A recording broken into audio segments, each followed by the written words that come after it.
Kiwis living in Australia could be able to vote in elections under changes canvassed during annual talks between the two Prime Ministers. A concession too on the deportation of convicted criminals from New Zealand who will no longer be automatically sent packing. A tightening of trans-Tasman ties, otherwise described as a reset in the relationship. The reset of the relationship. Anthony Albanese doing what his predecessor wouldn't.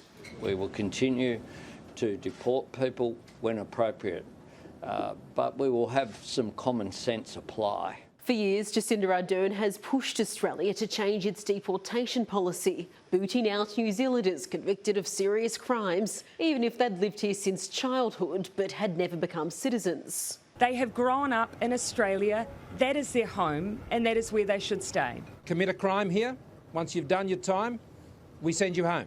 That rift put in the past as Prime Ministers Albanese and Ardern move in lockstep. That no New Zealander or Australian should be rendered permanently temporary. That is a step change in the way that we've previously seen New Zealanders treated here.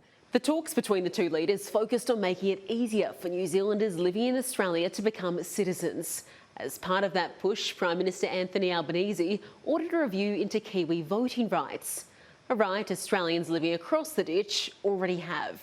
We won't preempt those processes, but it is, I think, a really common sense position to at least examine. The review is due back by Anzac Day next year, meaning any changes could be in place before the next federal election. I think that demonstrates the commitment we have to that piece of work. Jacinda Ardern wrapping up her week-long visit to Australia, but it won't be goodbye for long. The two leaders will both be in attendance at the Pacific Islands Forum in Fiji next week, where they're promising to prioritise climate change and Beijing's regional rise.